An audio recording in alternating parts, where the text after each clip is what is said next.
Penyebaran virus COVID-19 di Indonesia makin tak terkendali. Rusun Nagrak Cilincing, Jakarta Utara pun kini dijadikan lokasi isolasi mandiri pasien COVID-19 tanpa gejala atau OTG. Dan pemirsa, berikut wawancara Megalatu dengan Komandan Lapangan Kobra, Dr. Arifin.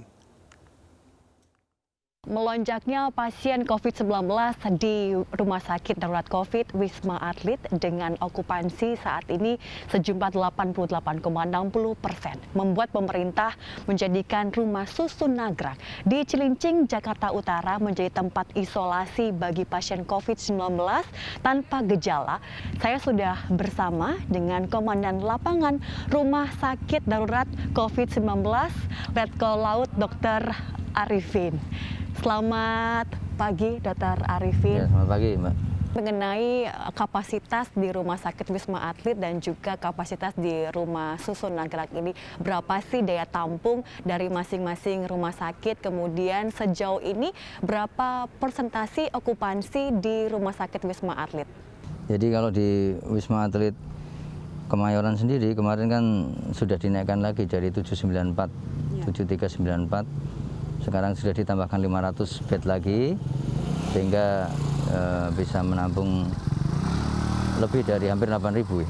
Di sini sendiri nanti di sini ada 4 tower, 5 tower sebenarnya, tetapi yang 1 tower nanti adalah untuk rencana untuk hospitality lah.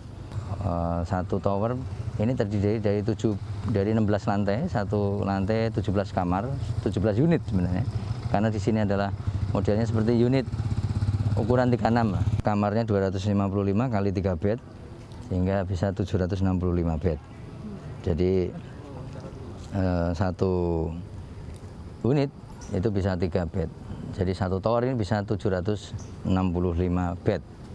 Kali nanti 4 tower, ya, sehingga bisa menampung sekitar 3.060. Nah, terkait dengan jumlah pasien COVID-19 bagi anak-anak ini, berapa jumlahnya di RSDC Wisma Atlet dan juga di Rumah Susun Nagrak ini? Di Wisma Atlet Kemayoran sendiri kemarin data sampai tanggal 21 Juni itu ada 1.078 pasien anak. Jadi yang ada di Wisma Atlet itu 55% naik dari sebelum Mei. Karena seiring dengan klaster keluarga yang meningkat, sehingga dalam satu keluarga anak juga terpapar. Apa sih yang menjadi penyebab dari melonjaknya COVID-19 di Indonesia, terutama di Jabodetabek ini?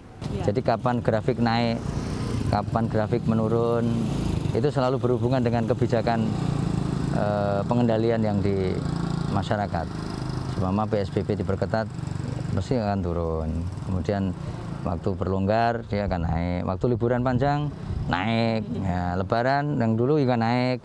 Tahun baru naik, puncaknya tanggal 24 itu. Terus kemudian Lebaran kemarin puasa turun. Puasa kita keren tuh, turun sampai 15%. Jadi kita tinggal 900 pasien kita. Saya senang sekali. Setelah Lebaran, ya mungkin agak kurang terkendali. Di masyarakat sendiri, kesadaran masyarakat juga mungkin merasa jenuh, bosan juga dengan kondisi seperti itu. Namun sebenarnya tidak perlu terjadi sebenarnya. Maksudnya kesadaran masyarakat itu yang penting. Untuk saat ini ada berapa jenis dan apa saja varian COVID-19 yang ada di Indonesia? Kemudian varian apa yang paling banyak ini menimpa dan juga memapar pasien COVID-19 di RSDC Wisma Atlet ataupun di Rusun Nagrak ini? Ya kalau varian kan kita ketahui ya alfa, beta, delta ya. Ya alfa itu yang pertama dulu kan, beta dari Afrika Selatan. Kemudian yang delta India 17.2. Ya, kalau yang di sini yang dari ini kan karena tidak dilakukan genom tes, kita nggak bisa menganalisa. Kita tidak tahu karena tahunya itu harus dilakukan genom tes. Baru diketahui itu gen apa, varian mana.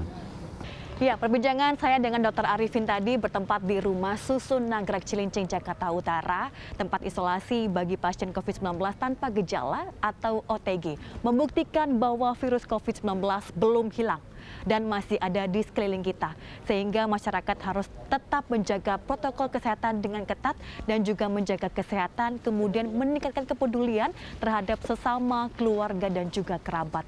Harapan kita bersama, masyarakat Indonesia terhindar dari virus COVID-19 dan Indonesia cepat terbebas dari COVID-19. Dari Jakarta, Megalatu Purwadi Hartono, iNews melaporkan.